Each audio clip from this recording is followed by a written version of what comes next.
আল্লাহ আমার রব, এই রবি আমার সব। দামে দামে তন মনে তারি অনুভব। তোমার দুনিয়াতে আমি যেদিকে তাকাই, অথই নিয়ামতে ডুবে আছি সবাই। পাক পাখালির গানে শুনি তসবি কলো রব, তসবি কলো রব। আল্লাহ আমার রব, এই রবি আমার। আসসালামু আলাইকুম। প্রিয় দর্শক, আপনারা কেমন আছেন? সবাই ভালো থাকুন, সেটা আমাদের একান্ত কামনা। শুরু হলো আপনাদের প্রশ্ন নিয়ে আপনাদের এই প্রিয় অনুষ্ঠান আপনার জিজ্ঞাসা। আপনাদের সাথে আছে আমি জয়নুল আবেদিন আজাদ। আজকেও আপনাদের প্রশ্নের জিজ্ঞাসার জবাব দিচ্ছেন বিশিষ্ট আলেম ডক্টর মোহাম্মদ সাইফুল্লাহ। আসসালামু আলাইকুম ওয়া রাহমাতুল্লাহি ওয়া বারাকাতুহু। প্রিয় দর্শক, চলুন তাহলে জিজ্ঞাসার জগতে। শুরুতে একটি ইমেল, এটি পাঠিয়েছেন মোহাম্মদ, সৌদি আরবের জেদ্দা থেকে। লিখেছেন, আপনাদের অনুষ্ঠান আমার অনেক ভালো লাগে এবং প্রতিটি পর্ব দেখার চেষ্টা করি। আমি কিছুদিন আগে আরও কিছু প্রশ্ন করেছিলাম ইমেলের মাধ্যমে এবং তার উত্তর পেয়েছি। আপনাদের অনেক অনেক ধন্যবাদ। আমি আরও কিছু প্রশ্ন করছি। এক, আমরা কয়েক বছর আগে একটি হাউজিং ব্যবসায় 25 লক্ষ টাকা দিয়েছিলাম পার্টনারশিপ ব্যবসা করার জন্য। এখন যারা ব্যবসা পরিচালনা করছেন তারা আমাদেরকে কোনো হিসাবও দিচ্ছেন না এবং কোনো লাভও দিচ্ছেন না। এখন আমাদের প্রশ্ন হচ্ছে, আমার দেওয়া টাকার জাকাত আমাদেরকে দিতে হবে কি? আর দিতে হলে কিভাবে দেব যদি আমার জন্য কোনো জমানো টাকা না থাকে? ব্যবসায় ইনভেস্ট করেছেন না? জি। ইনভেস্ট করার পরে এখন ব্যবসা অনেকটা বলা যেতে পারে যারা দায়িত্বে আছেন তারা হিসাবও দিচ্ছেন না, লাভও দিচ্ছেন না। যে হিসাব লাভ, ওই টাকার উপর জাকাত হবে কিনা? না, আপনার এই টাকার উপর আপনার জাকাত আসবে না। আপনি যদি আপনার সেখানে পরবর্তীতে যখন মানে আপনার লাভ সহ হিসাব দেওয়া হয়, তখন যদি আপনি টাকা গ্রহণ করেন তাহলে আপনি 1 বছরের জাকাত আদায় করে দেবেন। বাকি এখন আপনাকে জাকাত দিতে হবে না, যেহেতু আপনার এই ব্যবসা যে ইনভেস্ট করেছেন, ইনভেস্ট করা যায় কিনা এই আশঙ্কা রয়েছে। মূল্য হারান কিনা? মূল হারার কিনা, জি। কারণ হচ্ছে অনেক ব্যবসায়ী আছে এভাবে টাকা পয়সা নিয়ে শেষ পর্যন্ত লাভও নেই, হিসাবও নেই, জি। সেক্ষেত্রে আপনাকে জাকাত দিতে হবে না, এখন অপেক্ষা করুন। যদি আপনার মানে সেই ব্যবসায় পরবর্তী সময় যদি বেনিফিট সহ আপনাকে হিসাব দেয়, তখন আপনি শুধু 1 বছরের জাকাত দেবেন। আপনি আরও লিখেছেন, কয়েক বছর আমি 2 জন ব্যক্তিকে 6 লক্ষ টাকা ধার দিয়েছিলাম, যে টাকাগুলো এখনও পাইনি। ভবিষ্যতেও পাবো কিনা সন্দেহ আছে। প্রশ্ন হচ্ছে, সেই টাকাগুলোর কি জাকাত দিতে হবে? না, আর জাকাত দিতে হবে না। সেগুলো পাওয়ার সম্ভাবনা অনেকটা হারিয়ে গিয়েছে। আপনি ধৈর্য ধরেন, হয়তো আল্লাহ রাব্বুল আলামিন যদি ফেরত এর ব্যবস্থা করে দেন সেটা ভিন্ন কথা। তবে আপনাকে এর জন্য জাকাত দিতে হবে না, যেহেতু এই টাকার মালিক আপনি নন। কোনো কোনো আলেম এই প্রসঙ্গে বলে থাকেন, যদি কেউ আপনার ক্ষতি করে থাকে, আপনার উপর জুলুম করে থাকে, যদি আপনি সেটা সহ্য করতে পারেন, তাহলে আল্লাহর চেয়ে তো বড় কিছু আপনাকে দেবেন। এই কথা কি ঠিক? হ্যাঁ, সবর যদি কেউ করে থাকেন তাহলে তো অবশ্যই আল্লাহ সুবহানাহু ওয়া তাআলার জন্য বিনিময় দিবেন, প্রতিদান দিবেন, কোনো সন্দেহ নেই। সব তো আল্লাহর হাতে। না, এটা আল্লাহ সুবহানাহু ওয়া তাআলা দিবেন। ইন্নাল্লাহা মা'আস সাবিরিন। আল্লাহ সুবহানাহু ওয়া তাআলা ধৈর্যশীলদের সাথে আছেন। আর ধৈর্যের একটা প্রতিদান আল্লাহ সুবহানাহু ওয়া তাআলা বান্দাকে দিয়ে থাকেন, কোনো সন্দেহ নেই। কিন্তু সেটা সেভাবে ধৈর্য ধারণ করতে হবে। ধৈর্য যেই মিনিং বুঝায় সেটা একটু কঠিন। তার মানে অ্যাকাউন্ট দুইটা, একটা দুনিয়ার অ্যাকাউন্ট, একটা পরকালের অ্যাকাউন্ট, জি। আসলে যারা মাজলুম হবেন তাদের মধ্যে খুব বেশি হতাশার কারণ নেই, কারণ মজলুম হওয়ার কারণে এটা একটা দান, জাযাত আল্লাহর কাছে পাবেনি। হ্যাঁ, কোনো সন্দেহ নেই, আল্লাহ সুবহানাহু ওয়া তাআলা এর প্রতিদান নিশ্চিত রাখবেন। কিন্তু শর্ত আছে। শর্ত হচ্ছে সেটা মানে আপনি সত্যিকার অর্থে মানে সেভাবে ধৈর্য ধারণ করতে পেরেছেন কি না। অনেকে দেখা যায় উনি টাকা দিল না, মানে পেলেন না, তখন খুব রেগে যান। রেগে গিয়ে আবার তখন দেখা যায় ওর বিরুদ্ধে মামলা করো, জেল খাতা, সত্য মিথ্যা মিলিয়ে ওকে আমি দেখে নেব, ওকে আমি একেবারে শেষ করে ফেলবো। প্রতিহিংসা প্রয়ণ কাজ বোধহয় কারোর জন্য ঠিক হবে না। না, এটি জায়েজ নেই। আর দ্বিতীয়ত মিথ্যা মামলাতে প্রশ্নই আসে না।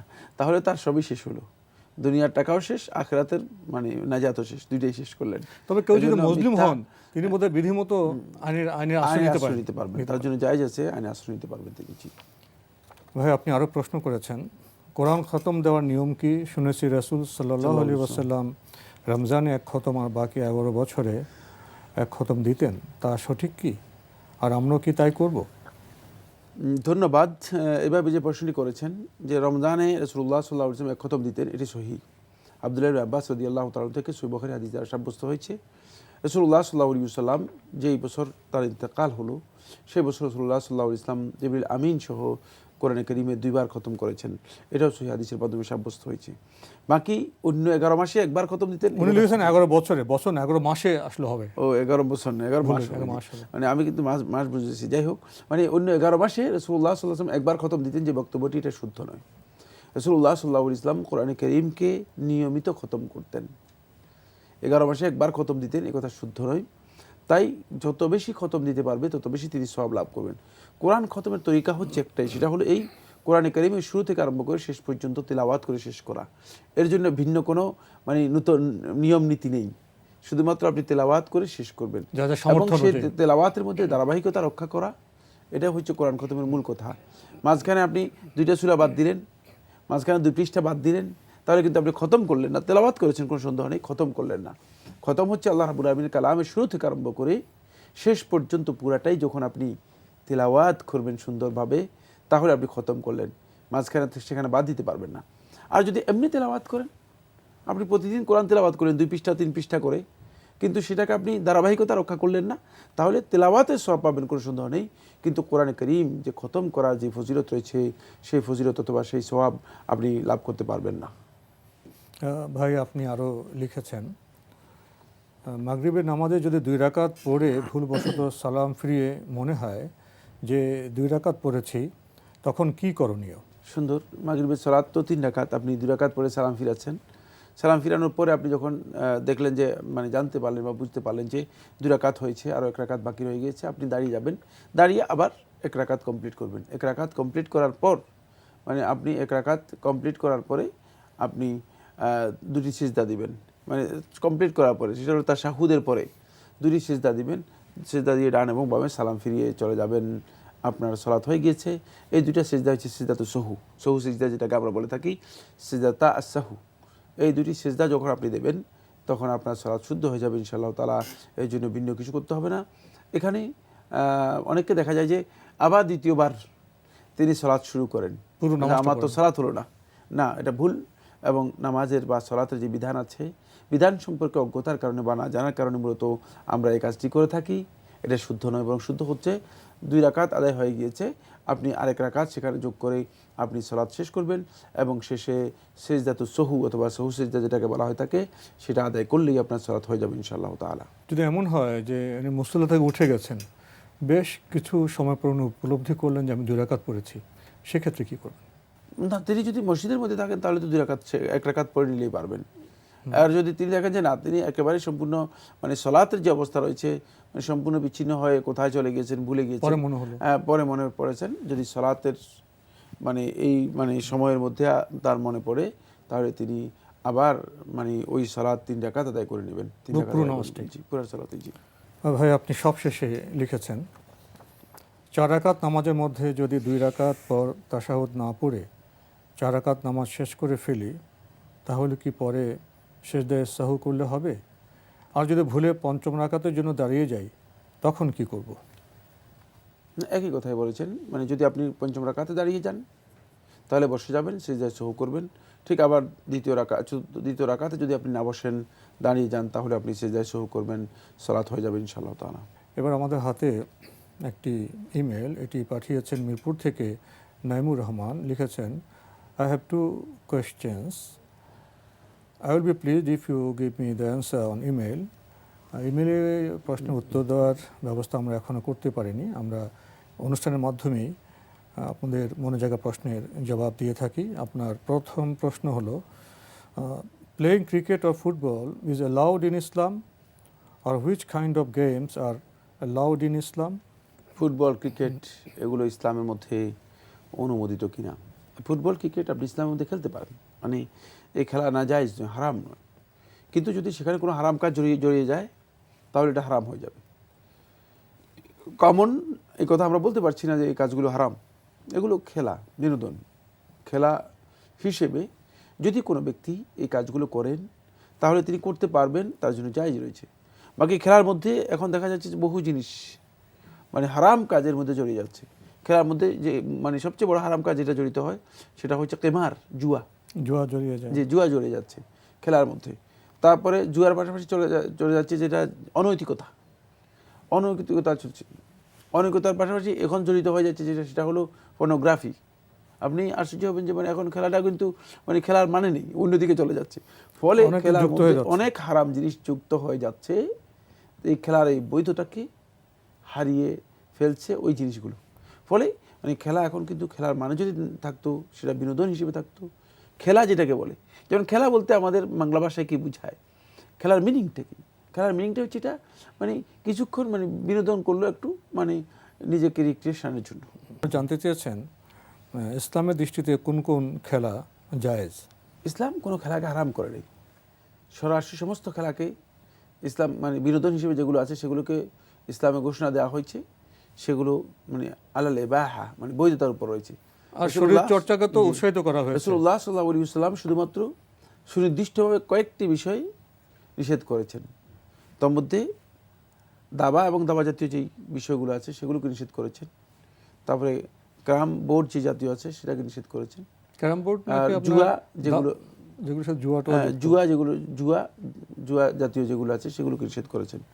আপনি আরো লিখেছেন, we know that if we will recite Surah Ikhlas 3 times, then we will get the sawab to recite a full Holy Quran. My question is, what is the difference between to recite Holy Quran word by word and to recite Surah Ikhlas 3 times?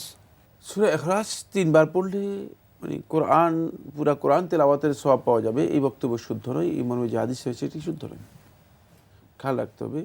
বরং সহিহ বুখারী যে হাদিসটি রয়েছে রাসূলুল্লাহ সাল্লাল্লাহু আলাইহি ওয়াসাল্লাম বলেছেন মানে সূরাত কুল হুয়াল্লাহু আহাদ অথবা সূরাতুল ইখলাস তা'দিলু সুলুসাল কোরআন, এটি কোরআনের 1/3 সমপর্যায়ের, এতটুকু মানে 1/3 সমান। এই কথা রাসূলুল্লাহ সাল্লাল্লাহু আলাইহি ওয়াসাল্লাম হাদিস দ্বারা সাব্যস্ত হয়েছে। এখানে 1/3 বলতে কি বোঝানো হয়েছে সেটা নিয়েও আলেমদের মধ্যে রাসূলুল্লাহ সাল্লাল্লাহু আলাইহি ওয়াসাল্লাম বক্তব্য তো অত্যন্ত সংক্ষিপ্ত এবং অনেক অর্থবোধক, ফলে সেটা অনেক দীর্ঘ একটি আলোচ্য বিষয় রয়েছে। বাকি মানে একদল উলামায়ে কেরাম এই হাদিসকে সামনে রেখে বলেছেন যে সেটা হলো এই মানে সূরা ইখলাস যদি কেউ তেলাওয়াত করে থাকে তাহলে সে কোরআন কারীমের 1/3 তেলাওয়াত করার যে ফজিলত আছে সেই সবটুকু পাবে, এটা বলেছেন। এই হাদিসের যেহেতু সহিহ হাদিস দ্বারা সাব্যস্ত হয়েছে। এখন আপনি জানতে চেয়েছেন যেটি সেটি হলো এই যে কোরআন কারীম পুরাটা তেলাওয়াত করা আর সূরা ইখলাস একবার তেলাওয়াত করা, দুইয়ের মধ্যে মানে পার্থক্য কোথায়? বিশাল পার্থক্য রয়েছে। কোরআন কারীম আপনি পুরাটা তেলাওয়াত করে যে সবটুকু পাবেন, এর ফজিলতটুকু পাবেন, সেটা প্রত্যেকটি হরফে হরফে তেলাওয়াতের ফজিলত পাবেন। আর বাকি এখানে প্রত্যেকটি হরফে ফজিলত পাচ্ছেন না, এটি কোরআন কারীম মানে পুরাটা তেলাওয়াত করার যে মৌলিক যে সবটুকু রয়েছে সেটি আপনি লাভ করতে পারবেন। তাও আল্লাহ সুবহানাহু ওয়া তাআলা যদি আপনাকে এতটুকু তেলাওয়াত করার সওয়াব দিয়ে থাকেন, এটা এই সূরার মূলত ফজিলত। বাকি পুরো কোরআন তেলাওয়াত করলে আপনি কোরআনের আল্লাহ রাব্বুল আলামিন যে ফজিলতের কথা হাদিসের মধ্যে রাসূল সাল্লাল্লাহু আলাইহি ওয়াসাল্লামের মাধ্যমে জানিয়েছেন, এর পুরাটাই আপনি ফজিলত লাভ করতে পারবেন। দুটি একটু ভিন্ন জিনিস এবং ভিন্ন বিষয়। আসলে এক্ষেত্রে বোধহয় সূরা ইখলাসের গুরুত্ব সম্পর্কে বোঝানো হয়েছে। গুরুত্বটা কতটুকু রয়েছে সেটা ওয়ার্ড বাই ওয়ার্ড কোরআন পাঠ করা, আর সূরা ইখলাস তো কোরআনের একটি সূরা মাত্র, ছোট সূরা মাত্র। তো ওয়ার্ড বাই ওয়ার্ড পড়া আর শুধু ইখলাস পড়া, এটার মধ্যে মৌলিক পার্থক্য তো থাকবেই। হ্যাঁ, পার্থক্য অবশ্যই রয়েছে। সেখানে প্রত্যেকটি ওয়ার্ডের ভিন্ন ভিন্ন কি সেই সওয়াব পাবেন যেটি সূরা ইখলাস পড়ার মাধ্যমে পাবেন না। সূরা ইখলাস পড়ার মাধ্যমে তিনি কোরআন তেলাওয়াতের যে ফজিলতটুকু শুধু ততটুকু লাভ করবেন, যদি সেটি মানে যে রাসূলুল্লাহ সাল্লাল্লাহু আলাইহি ওয়াসাল্লাম যেভাবে বলেছেন সেভাবে হয়ে থাকে। প্রিয় দর্শক, এবার আমাদের হাতে একটি ইমেল পাঠিয়েছেন মিনতাজ উদ্দিন। আপনি লিখেছেন, দি হোলি কোরআনে আছে আহাল্লাহুল বায়া ওয়া হারামাদ রিবা।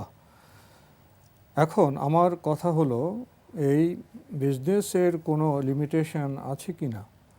আমি 5 টাকার কেনা মাল 100 টাকা সেল দিলে কোনো প্রবলেম আছে কি?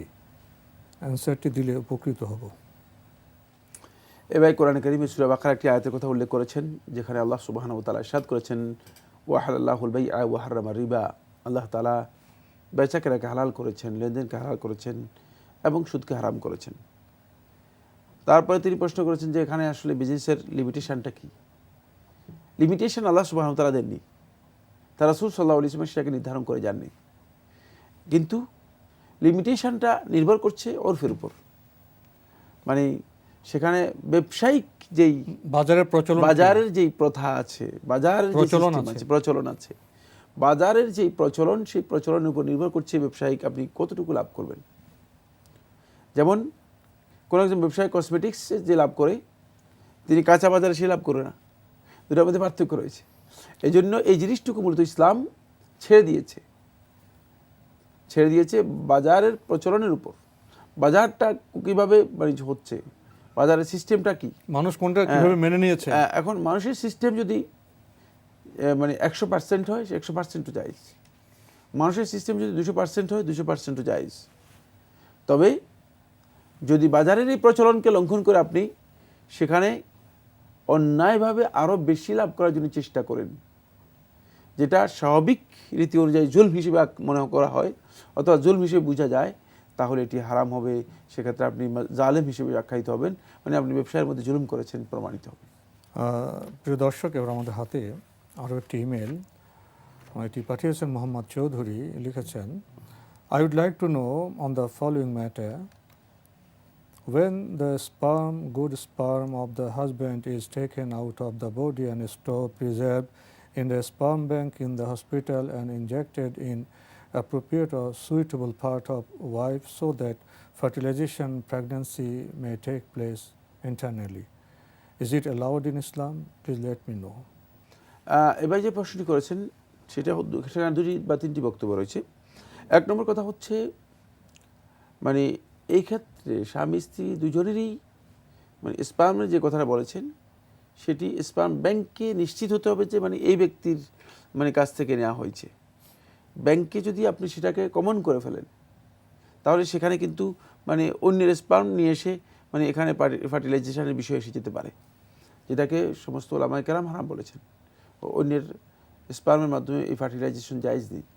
সেখানে যদি স্বামীর হয়ে থাকে এবং সেটা যদি কনফার্ম নিশ্চিত হতে পারে, তাহলে সেক্ষেত্রে ওয়াইফের যদি ফার্টিলাইজেশনের কাজটি হয়ে থাকে, সে কাজটি যেহেতু জরুরতের কারণে, প্রয়োজনের কারণে ওলামায়ে কেরাম জায়েজ বলেছেন, এটি করা জায়েজ রয়েছে, করা যেতে পারে।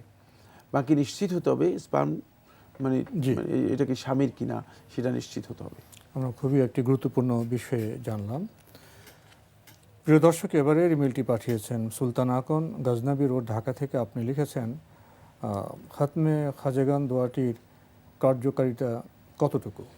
খতমে খাজেগান দোয়াটির না, এটা দোয়া কিচ্ছু না, এটা একটা মানে খতম আমরা নিজের আবিষ্কার করে নিয়েছি। এর কোনো কার্যকারিতা কোরআন এবং হাদিস দ্বারা প্রমাণিত হয়নি, এটাও আমরা কার্যকারিতা নিজেরাই তৈরি করেছি। যেমন কোনো এক বিষয়ে বললেন যে আমি একটা দরুদ আবিষ্কার করেছি, তো দরুদ আবিষ্কার করার পরে সে দরুদটা মানে এখন 2 বছর পর্যন্ত সেটাকে অন টেস্টে রেখেছি। তো অন টেস্টে রাখার পরে মানে এখন বলছে যে আমার কাছে মনে হয়েছে এই দরুদটা অত্যন্ত ফলপ্রসূ, এখন তোমরা এই দরুদ নিতে পারো, এই দরুদ মানে কাজে লাগবে। এটা এখন এরকম আর কি। এগুলো আসলে কে বা কারা অন টেস্টে রেখেছে, কে বা কারা এগুলোর কার্যকারিতা সম্পর্কে আলোচনা করেছে, এগুলো সুন্নাহর মাধ্যমে, রাসূলুল্লাহ সাল্লাল্লাহু আলাইহি ওয়াসাল্লাম হাদিসের মাধ্যমে অথবা কোনো দলিলের মাধ্যমে কোথাও প্রমাণিত হয়নি। এগুলো আমরা নিজেদের ব্যক্তিগত অভিজ্ঞতা, ব্যক্তিগত চিন্তাধারা নিজেরা আবিষ্কার করে নিয়েছি, অনেকটা নিজের তৈরি করা দিনের মতো, মানে নিজের তৈরি করা দিনের মতো। এর কোনো কার্যকারিতা সম্পর্কে ইসলাম কোথাও মানে কোনো কিছু আছে এটা উল্লেখ করা হয়নি। তাই এই কাজগুলো মূলত সত্যিকার অর্থে বেদাত, এবং এগুলোর মাধ্যমে আমরা সত্যিকারভাবে ক্ষতিগ্রস্ত হচ্ছি। আমরা কোরআন এবং হাদিস থেকে বিচ্যুত হয়, মানে বিভিন্ন ধরনের এটাকে কি বলা যেতে পারে, নিজেদের তৈরি করা বিভিন্ন কাজের মধ্যে নিজেদেরকে লিপ্ত করে নিচ্ছি। আল্লাহ থেকে দূরে সরে গিয়ে ব্যক্তিগত চলে যাচ্ছে। ইসলাম তো সহজ ধর্ম, আমি বান্দা, আমার স্রষ্টা আল্লাহ, আমার যখন যা প্রয়োজন সেটা আমি আল্লাহর কাছে সরাসরি চাইবো। এরা আল্লাহর কাছে চায় না কেন? এটা একটা মধ্যবর্তী সিস্টেম বাইর করে তাদেরকে যেতে হবে, তারা হলো আপনার মধ্যস্বত্ব, আল্লাহর পক্ষ থেকে থার্ড পার্সন হিসেবে আসছে, কিন্তু এই থার্ড পার্সনের কোনো অস্তিত্ব ইসলামের মধ্যে নেই। আল্লাহ রাব্বুল আলামিন রিসালাতের মাধ্যমে, নবুয়তের মাধ্যমে নবী এবং রাসূলদেরকে প্রেরণ করেছেন, তাও নবী এবং রাসূলদেরকেও থার্ড পার্সন হিসেবে নিয়োগ দেন নেই। শুধুমাত্র স্পষ্ট 1-2টি নয়, কোরআনে অসংখ্য আয়াতের মধ্যে বলেছেন, ওয়ামা আলার রাসূল ইল্লাল বালাগুল মুবিন, রাসূলের দায়িত্ব হচ্ছে শুধুমাত্র সুস্পষ্টভাবে পৌঁছিয়ে দেয়া, বার্তা পৌঁছানোর দায়িত্ব। তো আজকে আমাদের এখানে শেষ করতে হচ্ছে। আপনাকে অনেক ধন্যবাদ। আপনাকে অশেষ ধন্যবাদ। আমরা শেষে যে প্রশ্নটি নিয়ে কথা বললাম, এর সমাজচিত্র খুব ভালো নয়। যারা মজলুম, যারা সমস্যা আছেন, তারা আরও ক্ষতিগ্রস্ত হন এদের কবলে পড়ে। আমরা আল্লাহর বান্দা, সরাসরি আমাদের দুঃখ বেদনা যা প্রয়োজন তা সরাসরি আল্লাহর কাছে চাইব, আমরা মাতৃভাষা চাইব, মন দিয়ে বুঝে উপলব্ধি করে। চিঠি লিখুন, প্রশ্ন পাঠান আমাদের ঠিকানায়। পরিচালক আপনার জিজ্ঞাসা, এনটিভি, বিএসসি ভবন, 7ম তলা, 102 কাজী নজরুল ইসলাম এভিনিউ, কারওয়ান বাজার, ঢাকা 1215। আপনারা ইমেলও করতে পারেন। আমাদের ইমেল অ্যাড্রেস আপনার জিজ্ঞাসা @ntvbd.com। প্রিয় দর্শক, আপনারা আমাদের এই অনুষ্ঠানটি এনটিভি অনলাইনেও দেখতে পারবেন। ভিজিট করুন www.ntvbd.com। প্রিয় দর্শক, আপনারা সবাই নিরাপদে থাকুন শান্তিতে। আসসালামু আলাইকুম। আল্লাহ আমার রব, এই রবি আমার সব, দামে দামে তন মনে তারি অনুভব। তোমার দুনিয়াতে আমি যেদিকে তাকাই, অথই নিয়ামতে ডুবে আছি সবাই। পাক পাখালির গানে শুনি তসবিহ কলরা।